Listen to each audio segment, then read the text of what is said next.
আসসালামু আলাইকুম। চমৎকার স্বাদের একটি চিকেন রেসিপি নিয়ে চলে এলাম আমি রুমা। চলুন তাহলে রেসিপিতে চলে যাই। আমি প্রথমে কড়াইতে তেল নিয়ে তার ভিতর দিয়ে দিলাম পেঁয়াজ। পেঁয়াজগুলো আধা ভাজা হয়ে গেলে আমি এর ভিতর দিয়ে দিচ্ছি সমস্ত প্রকার গরম মশলা। তো দেখতেই পাচ্ছেন আমি একে একে গরম মশলাগুলো দিয়ে দিলাম রসুন বাটা আর আদা বাটা, জিরের গুঁড়ো। এগুলো দিয়ে আমি খুব ভালো করে একদম কষিয়ে নিচ্ছি। মশলাটা যত ভালোভাবে কষানো হয়ে যাবে আর মাংসটা কিন্তু টেস্ট ততই বেড়ে যায়। তো দেখতেই পাচ্ছেন আমি মাংসটা খুব ভালো করে মশলাটা কষিয়ে নিচ্ছি। দিয়ে দিচ্ছি আমি হলুদের গুঁড়ো। তো হলুদের গুঁড়োটা দিয়ে ভালোভাবে একদম সুন্দরভাবে কষিয়ে আমি দিয়ে দিচ্ছি আমার কেটে রাখা মাংস। আমি এগুলো আগে থেকে ধুয়ে কেটে একদম পানি যতটুকু সম্ভব ঝরিয়ে নিয়েছিলাম। এটা দিয়ে আমি একদম ভালোভাবে মশলাটা কষাচ্ছি। এ পর্যায়ে কিন্তু চুলার আঁচটা একটু কমিয়ে নিতে হবে। তো দেখতেই পাচ্ছেন আমি সুন্দরভাবে একদম কষাচ্ছি। আমি দিয়ে দিচ্ছি এখন একটু লাল মরিচের গুঁড়ো। তো কেউ চাইলে এটা কাঁচামরিচ দিয়ে যে রান্না করতে চান সে কাঁচামরিচ দিয়ে দিবেন। আমি যেহেতু এটা চিতই পিঠা দিয়ে খাবো, তো সেক্ষেত্রে আমি একটু লাল লাল করে রান্নাটা করব।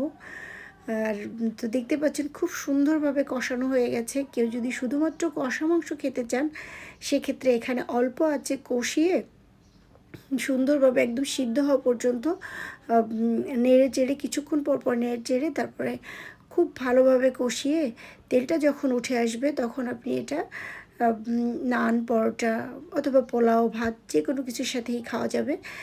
তো আমি এই পর্যায়েও এখন দেখতে পাচ্ছেন যে পর্যায়টা চলে আসছে সেটা কিন্তু এখনও চাইলে নামিয়ে নিতে পারেন। একদম খাওয়ার প্রায় উপযোগী হয়ে গেছে। কিন্তু আমি যেহেতু চিতই পিঠা দিয়ে খাবো তো আমি একটু ঝোল ঝোল রান্না করব।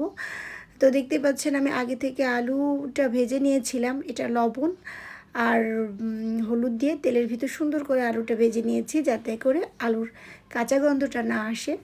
তো আমি এখন মাংসের ভিতর সমস্ত আলুগুলো দিয়ে আবারও সুন্দরভাবে কষিয়ে নিচ্ছি। এ পর্যায়ে কিন্তু খুব বেশি কষানো লাগবে না, অলমোস্ট হয়ে গেছে অনেকটাই। তো আমি আলুটাও সিদ্ধ আর মাংসটাও কিন্তু অলরেডি কষানো হয়ে গেছে। তো সেক্ষেত্রে কিন্তু খুব বেশি আর রান্না হতে বাকি নাই।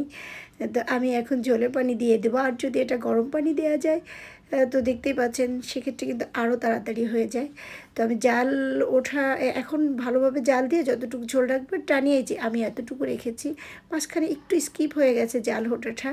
তো দেখতেই পাচ্ছেন এরকম আমি ঝোল ঝোল রেখে আমি এখন এটাকে ঝোলে ডুবিয়ে চিতই পিঠে দিয়ে খাবো। তো আশা করি রেসিপিটা ট্রাই করবেন। সবাই ভালো থাকবেন। Thanks for watching. আল্লাহ হাফেজ।